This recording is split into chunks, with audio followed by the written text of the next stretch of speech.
Halo teman horor, kembali lagi bersama saya Nimas Aurin. Kali ini saya akan membawakan cerita yang berjudul Menserungi bagian 8 oleh Bang Esot.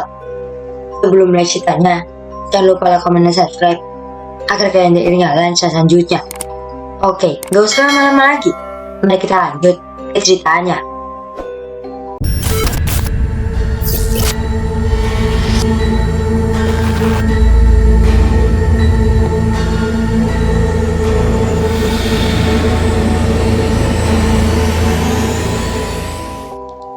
Lingsiar bangi.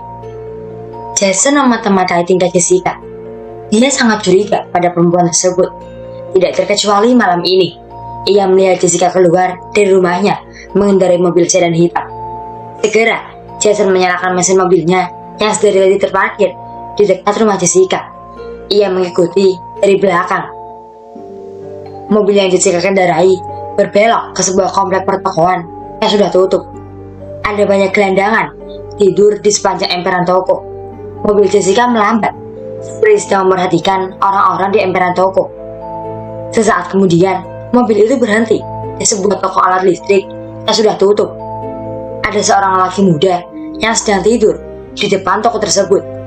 Sepertinya dia seorang pemulung. Ada sebuah gerobak yang terparkir di depan toko itu. Lelaki itu tidur dengan nyenyak, walau hanya beralaskan lembaran kardus. Kemudian Jessica keluar dari mobilnya sambil membawa kantong plastik hitam berisi nasi bungkus. Ia membangunkan lelaki tersebut. Jason tidak dapat mendengar percakapan mereka, tapi jelas terlihat kalau Jessica memberikan bungkus nasi tersebut pada gelandangan itu. Ia makan dengan lahap dan sesekali mengobrol dengan Jessica. Dari dalam mobilnya, Jason terus memperhatikan Jessica. Ada hubungan apa sebenarnya Jessica dengan gelandangan tersebut? Benak Jason bertanya-tanya. Ia merogoh smartphone dari saku bajunya, lalu mengambil gambar Jessica. Sesaat kemudian, Jessica berdiri. Ia berjalan menuju sebuah gang kecil di antara gedung-gedung toko. Lelaki yang barusan dikasih makanan mengikuti Jessica dari belakang. Pelan-pelan, Jason keluar dari dalam mobilnya, lalu mengendap-endap mengikuti mereka. Seperti yang sudah-sudah, Jessica berubah menjadi sosok kuntilanak, lalu menelan bulat-bulat lelaki tersebut. Jason tercengang menyaksikan kejadian mengerikan itu.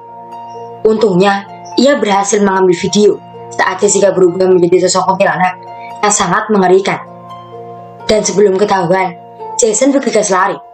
Ia masuk ke dalam mobil, lalu tancap gas. Keringat membasahi dahinya. Sesekali, ia melirik kaca spion. Takutnya Jessica sadar kalau ia sedang dimata-matai. Ia mengemudikan mobilnya dengan sangat cepat karena kebetulan jalanan sudah lengang. Tiba-tiba Jason menginjak rem mendadak. Kepalanya sempat terbentur pada setir. Dia terkejut lantaran dari kaca spion ia melihat Jessica sedang duduk manis di kursi mobil baris kedua. Perlahan ia menengok ke belakang dan seketika Jessica tersenyum padanya, menampakkan giginya yang hitam dan tajam. Tidak sempat Jason lari. Jessica menghabisinya dengan sekali lahap saja. Sore itu, Rini mengajak Jessica untuk bertemu di sebuah restoran cepat saji. Ia duduk sambil memainkan smartphone-nya. Setelah sekitar 15 menit menunggu, Jessica akhirnya muncul. Ia mengenakan jaket jeans kesukaannya, sangat serasi dengan kaos hitam bertuliskan bad girl yang ia kenakan. Mereka kemudian makan di restoran tersebut sambil membahas hal-hal ringan. Setelah selesai makan, Rini mengalihkan pembicaraannya. Jess, gue mau ngomong sesuatu sama lu. Ini di sini. Kita ke toilet aja yuk. Mau ngomong apa sih, Rin? Tumben banget deh. Ini penting, tapi kita ngomongnya ke toilet aja. Jessica mengiyakannya. Mereka beranjak ke toilet. Tanpa diduga-duga, setelah Jessica dan Rini berada di toilet, dua orang lelaki berotot menerobos masuk. Mereka langsung memegangi tangan Jessica. Para lelaki itu adalah pesuruh Rini. Sengaja Rini membawa mereka agar bisa dengan mudah melihat lubang di kepala Jessica. Rini, tolongin gue, apa-apaan ini? Jessica mengamuk. Salah seorang lelaki itu membekap mulut Jessica, sehingga ia tidak bisa minta tolong. Tenang Jess, gue gak akan ngapa-ngapain lu. Rini perlahan menyentuh kepala Jessica. Lubang itu masih ada. Ia merabanya dengan jari telunjuk. Ada sebuah paku menancap di sana. Sekuat tenaga Rini mencabutnya. Paku itu cukup panjang, sekitar 1 jengkal telapak tangan orang dewasa. Setelah paku dicabut, asap seketika mengepul dari lubang di kepala Jessica. Ia kejang-kejang. Tubuhnya berangsur panas seperti air mendidih. Kedua lelaki yang memeganginya tidak sanggup lagi menyentuh kulit Jessica. Mereka ketakutan dan lari keluar toilet. Tubuh Jessica mengempis. Semakin lama, kulitnya semakin kering. Tulang belulang terlihat jelas menonjol di tubuhnya. Hingga akhirnya, tubuh Jessica menyusut. Tulang-tulangnya berjatuhan di lantai. Tengkorak kepalanya menggelinding ke kaki Rini. Ia berteriak ketakutan. Orang-orang berdatangan ke toilet untuk mencari tahu apa yang sedang terjadi. Tentang Jessica, ia benar-benar sudah mati. Selama ini, dia hanyalah jelmaan kuntilanak yang mencari tumbal untuk membangkitkan kembali suaminya, yang tidak lain adalah Ki Bamantara. Rini terlambat menyadari itu. Semua urusan kuntilanak itu sudah selesai. Tumbal sudah genap. Ki Bamantara akan bangkit lagi sebagai orang sakti yang tidak ada tandingannya. Semenjak video pengakuan Gilang diunggah ke media sosial, video itu menjadi viral. Terlebih, sekarang banyak kasus orang hilang. Mereka menghubungkan kasus itu dengan cerita Gilang. Semakin lama, Gilang semakin terkenal. Ia dan Satria sekarang menjadi vlogger ekspedisi horor. Banyak tempat yang sudah mereka kunjungi dan mendapat respon baik dari netizen. Dan saat ini, mereka sedang mencari informasi tentang desa yang hilang. Konon katanya, dulu desa itu ramai dan damai. Tapi karena gangguan makhluk gaib, desa itu ditinggalkan oleh penghuninya dan menjadi sangat angker. Gilang yakin kalau ia menemukan tempat itu, vlognya akan laris, ditonton banyak orang. Ia duduk di depan rumahnya bersama Satria. Mereka sedang sibuk dengan laptop masing-masing. Satria mengedit video, sedangkan Gilang mencari informasi tentang desa yang hilang. Selang beberapa menit kemudian, wajah Gilang seketika menyeringai senang. Ia berhasil menemukan informasi yang dibutuhkan. Sat, ketemu nih, namanya Desa Balangandang. Ia menunjukkan layar laptopnya pada Satria. Wah, keren juga. Lihat deh aura tempatnya, serem abis. Jadi ini kita ke sana. Berangkat bro. Mereka tos satu sama lain. Gilang yakin kontennya akan tembus jutaan penonton. Setelah turun dari angkot, mereka harus jalan kaki untuk menuju desa Balangandang. Jalan yang mereka lewati sudah tertutup rerumputan karena tidak pernah ada orang lagi yang melintasi jalan tersebut. Setelah berjalan kaki cukup jauh, mereka akhirnya tiba di sebuah desa Balangandang yang sudah tidak berpenghuni. Wih, keren banget Lang.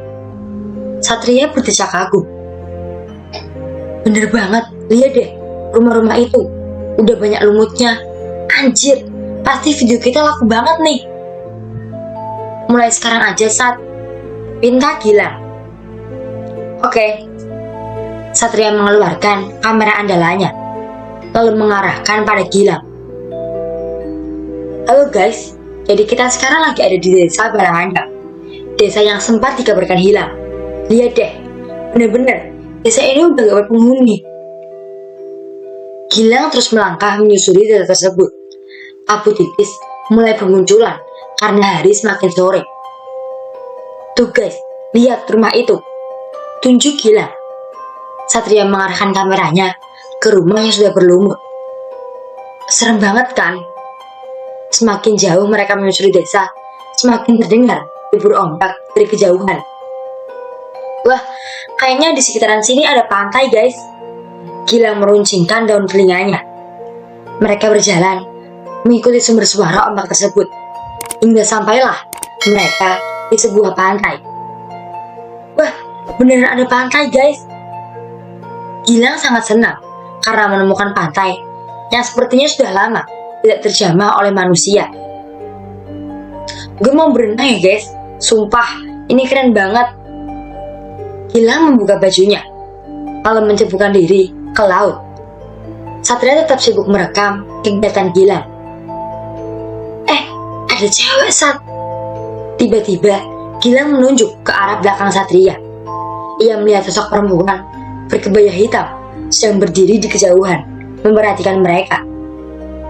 Mana? Tanya Satria sambil menyorotkan kameranya. Siapa ya itu? Tanya Satria. Ketika dia mengalihkan kameranya ke Gilang, tiba-tiba temannya itu hilang, entah kemana. Lang, Gilang, Lang, lu di mana, Lang? Satria panik ketakutan. Ia mengarahkan kameranya lagi ke arah wanita tadi, tapi dia sudah menghilang. Satria bingung harus bagaimana. Ia menyusuri pantai, mencari temannya itu, hingga ia bertemu dengan seorang lelaki tua yang sedang duduk sila di pinggir pantai. Lelaki itu bangkit dan menghampiri Satria. Pak, lihat teman saya enggak? Temanmu hilang? Iya, Pak. Tadi dia berenang di pantai ini. Oh alah, jangan khawatir. Aku bisa bantu kamu. Serius, Pak? Iya, tenang aja. Panggil aku Iba Mantara, penduduk kampung ini. Nah itu, istri dan anakku. Terlihat dari kejauhan, seorang perempuan berkebaya hitam yang tadi Satria lihat mendekat sambil menuntun seorang anak kecil. Kenalkan, ini istriku, namanya Ngartasi, dan anakku yang manis ini namanya Melati. Oh iya, Pak. Lalu bagaimana teman saya, Pak? Ini sebenarnya tempat apa, Pak? Ini desa Balangandang, desa yang damai dan tentram. Kau jangan khawatir, temanmu itu pasti akan kembali. Ayo, ikut ke rumahku dulu.